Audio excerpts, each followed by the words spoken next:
A very good morning to all my respected teachers and all my dear friends. Today, I, Tanish Gautam, is going to present a presentation on the topic named hantavirus. So, these are the contents which I am going to discuss in my current PPT. My contents include introduction, history, structure, properties, types of hantaviruses, disease caused by them. Have some sort of introductory discussion about hantaviruses. As we know, hantaviruses are the family of viruses which are mainly spread by the various species of rodents found all around the world. Normally, hantaviruses are divided in two classes. First is New World hantaviruses, and the other is Old World hantaviruses. New World hantaviruses are the viruses which are found in rodents or rodents found in Americas, and they cause disease such as hantavirus pulmonary syndrome. And now we come to Old World hantaviruses. These hantaviruses are found in rodents in the continents like Europe and Asia, and they are responsible for the disease hemorrhagic fever with renal syndrome, or simply HFRS. As we know, each hantavirus serotype have a specific rodent host which simply transfers to other hosts or other human being, and it can be transferred to the urine, feces, saliva, and many other contaminated sources. Discuss some sort of the history of hantaviruses. Uh, according to a report, the first case of HFRS was to be found in Russia in the earliest 1913, but but after a study was conducted, it was found that there was what was found in a Chinese record of AD 1960. A disease was found which was having similar signs and symptoms like the HFRS found in 1913. It was after some researches and after some time in the year 1976, it was found that HFRS was caused due to the virus Hantan virus, and which was named after a river in South Korea, Hantan. As we know, this is the case of virus, so the fatality of the disease caused them ranges from 0.1 to 2 or 15% also, and especially for HCPS, or we can say hantavirus cardiopulmonary syndrome, the fatality rate ranges up to 40%. Now I would like to discuss about the structure of hantavirus. The hantavirus is having a round tubular structure, and its diameter ranges from 70 to 350 nanometer. In the electron microscopy, it was found that overall structure of the hantavirus was considered as round morphology with tubular particle-like features.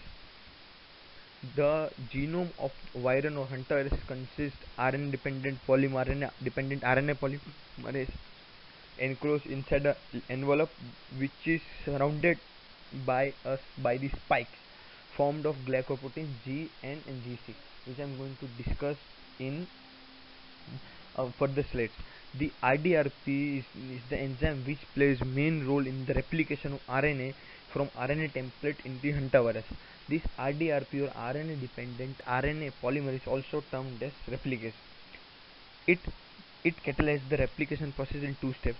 First, it initiates the synthesis of RNA, and secondly, it takes the newly synthesized RNA to elongation phase. Here, the generation of RNA complementary RNA product takes place. As you all can see, is the structure of hantavirus. As previously I would discuss the glycoproteins which are having spikes, which were responsible for having spikes on hantavirus, the GN and GC. The segments of RNA, there are three segments of RNA: S, M, and L, and they are having polymerase. There is genomic RNA. It's also nucleoprotein. It's all ribonucleocapsid and many other features. These all will be discussed by me in upcoming slides. So first of all, the the small or S segment of the RNA of hantavirus is ranges around 1.8 to 2.1 kb, and it simply codes for N protein. It was in a study on research, it was found that this S segment is carried by members of Scritidia rodents, which generally contains ORF or open reading frame, that simply encodes non-structural proteins. The N protein, which is encoded by this S segment, is a non-glycosylated protein and having molecular mass of around 50 kilodalton. The other important strand of RNA is M, or medium strand, which ranges from 3.7 to 3.8 kb and simply codes for GPC or glycoprotein precursor. As from the name we can say, GPC plays a major role in production of glycoproteins such as G and GC. This GPC can be termed as polyprotein because it is having around 1133 to 1158 amino acid residues. As I will go further, the third and last segment of the RNA of hantavirus is L, or large segment, which ranges from 6.5 to 6.6 kb, and it simply codes for RDRP, or we can say RNA dependent RNA polymerase. Surprisingly, I would like to tell you that RDRP is the largest protein which is coded by hantavirus in its structure, and its molecular mass is around 250 kilodalton. These proteins simply associate the perinuclear space, and the replication process is believed to be occurring on the membrane, because as this IDRP is found in the perinuclear membrane, and as we know, as I have discussed previously, IDRP plays major role in the process of replication. As we know, RDRP, RNA dependent polymerase, simply requires some divalent cations. In case of hantavirus, some cations like Mg2+ or especially Mn2+ is highly required for the activity of RDRP. But one thing we should keep in mind, the concentration of the divalent cations. If Mn2+ is found in low concentration, it will activate RDRP for the replication activity, and if the concentration of Mn2+ increases by its regulated amount, it will simply hinder the activity of RDRP and replication process will stop. Now, as I've shown the figure in the previous slide, it was as you all have observed, there are the spikes around the envelope of the hantavirus. These spikes are due to the formation of glycoproteins, and those glycoproteins are G and GC, and they are simply heterodimers.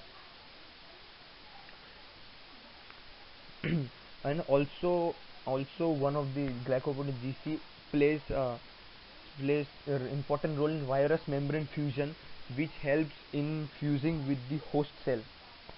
G and GC simply play major role in fusing with host cell in simply two ways. First of all, they interact the spikes or the viral surface with the other cellular surface receptors of the host cell, and secondly, they help virus to escape the endocytic pathways, and it makes easy for virus to enter into the host cell and acquire their whole machinery and use for its own benefit. Structure. Now I would like to discuss some of the major properties of hantaviruses.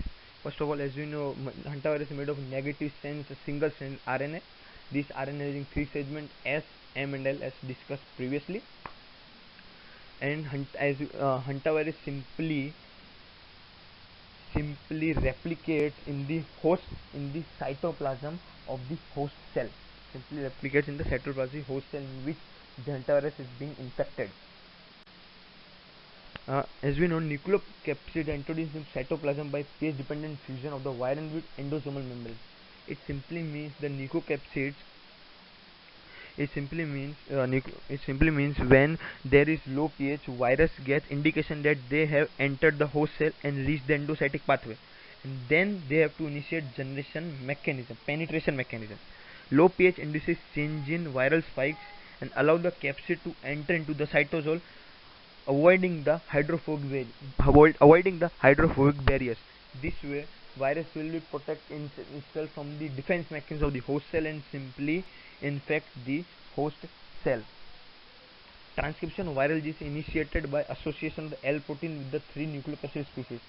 The transcription of the viral genes the L segment RNA with other nucleocapsid species play major role.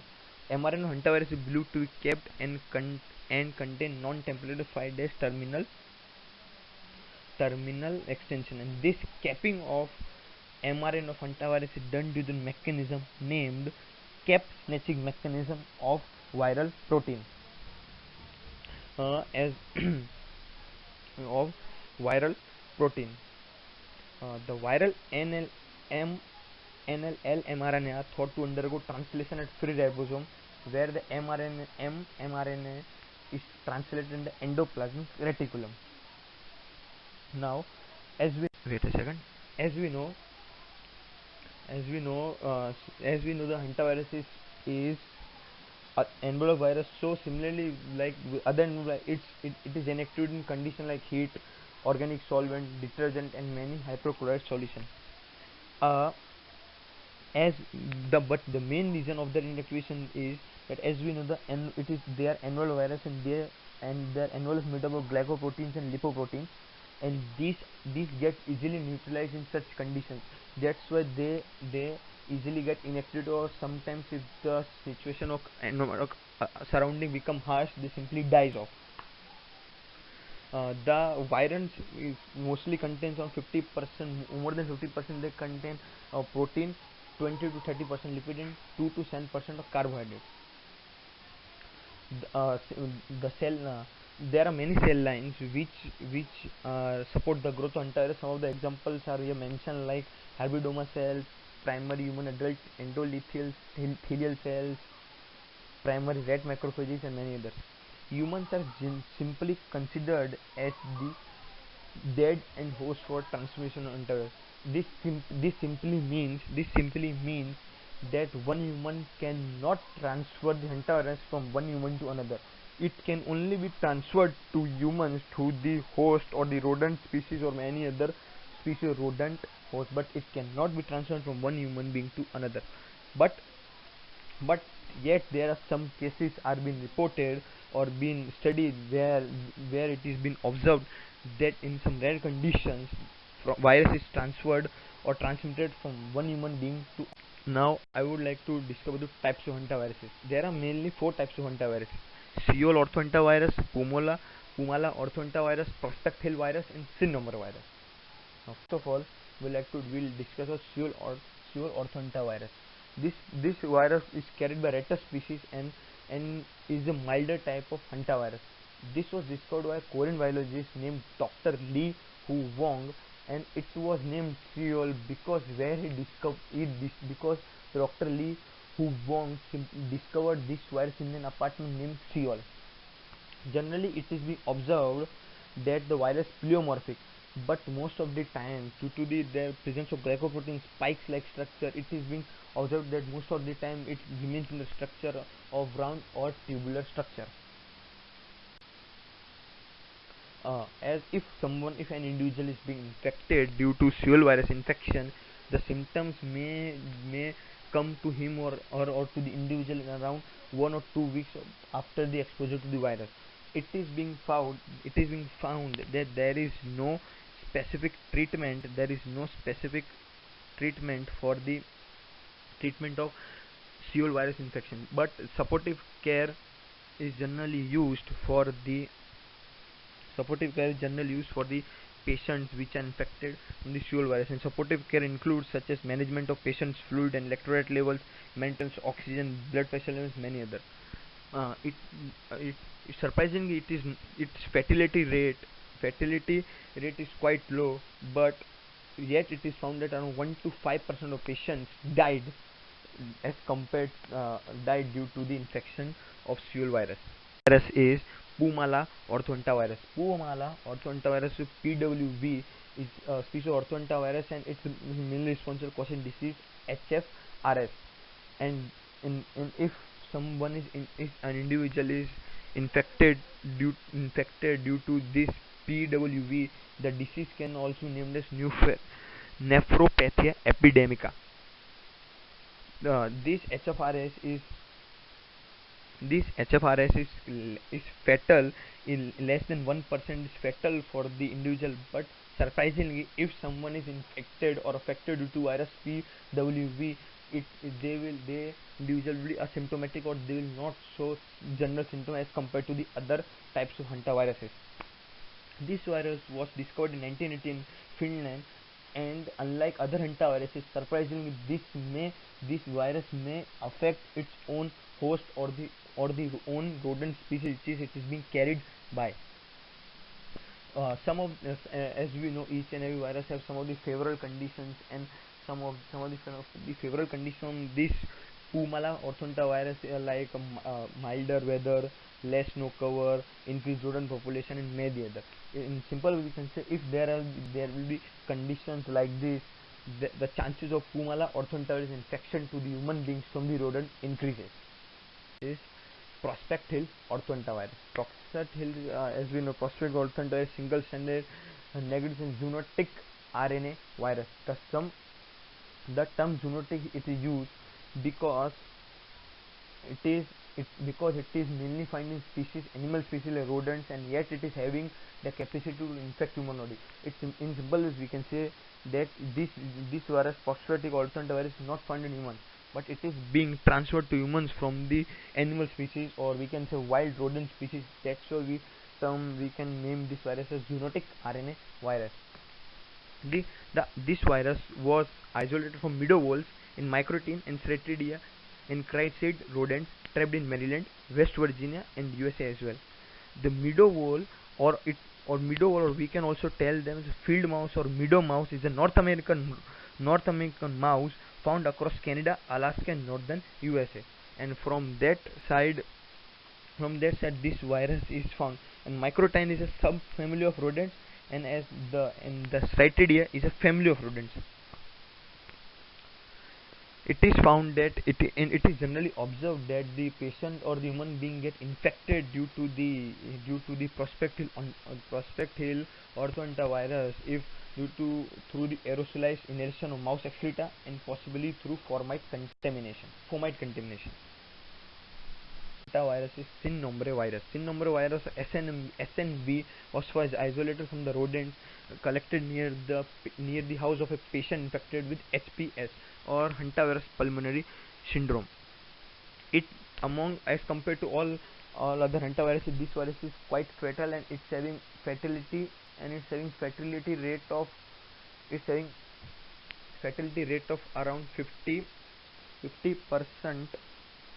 among the human beings. In a clinical study on a research, it was found that deer mouse were the original carriers of the SNV. The main transmission of this virus from rodents to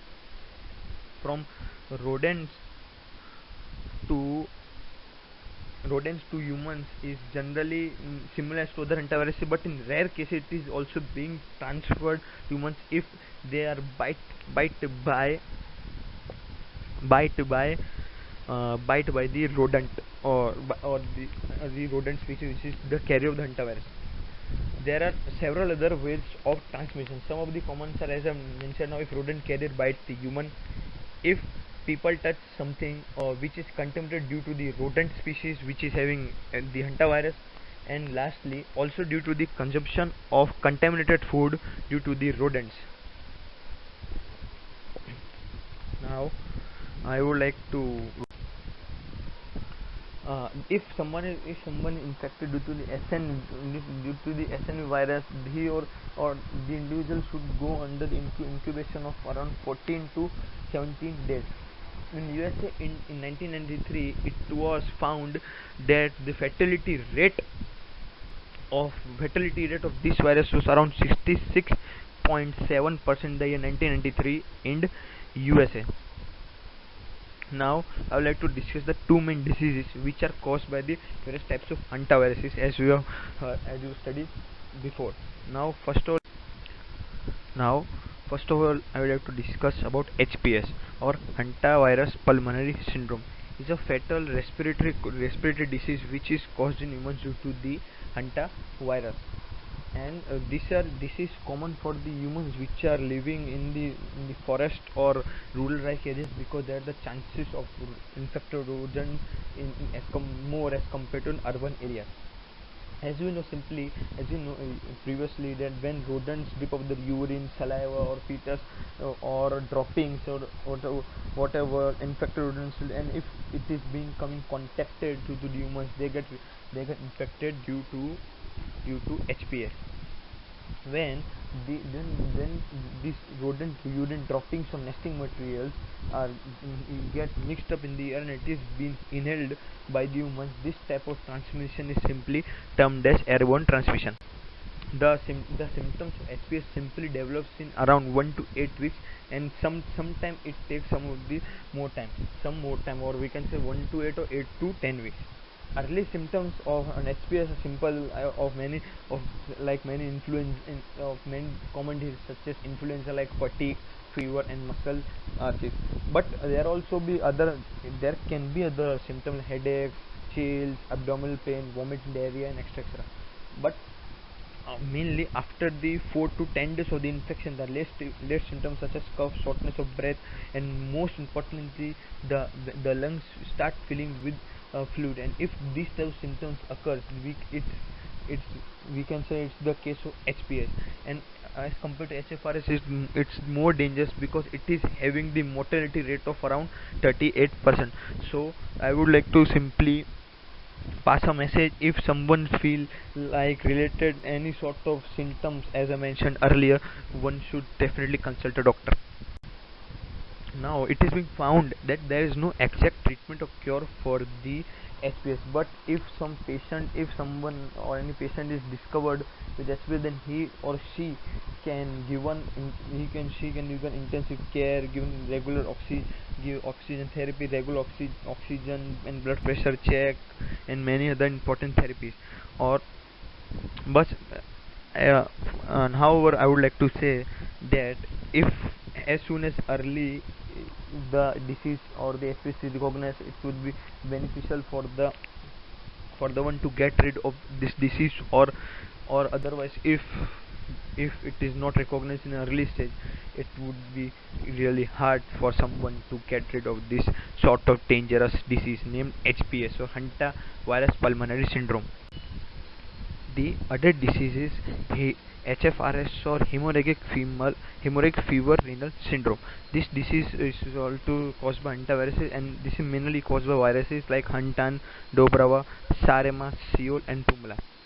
If someone infected by the virus like Hunter and Dobra virus, the it will cause severe symptoms. While if someone is infected by Seoul, Saram, and Tumala virus, it gives the moderate symptoms. Or in simple words, we can say that the infection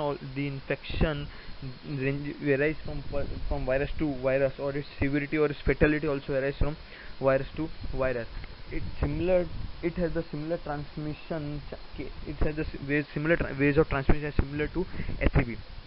uh, normally Normally the symptoms of the SFRS develop in 1 to 2 weeks, but in some cases it generally takes around 8 weeks. Initial symptoms, it is similar to HCP, like headache, back and abdominal pain, fever, chills, and blurred vision, and many other. Now there are also some chances of flushing of the face, inflammation or redness in the eyes or rash, and many other symptoms are also be reported. And as I mentioned earlier, the severity, the fatality of the disease depends on the virus which is the main reason of the infection. And also its fatality ranges from 5 to 15% of HFRS depending on the virus. Similar to HCV, there is no specific cure for HFRS, but if someone is affected to HFRS, the supportive therapy, supportive care should be given to the particular individual. And and and I would like to say that as soon as early you get symptoms, or you get sure that you are affected to this disease, as as soon as possible you start taking treatment. It will be, there are some chances which can allow which in which you will be free of this dangerous or this fatal disease. At last, I would like to finish my PPT here.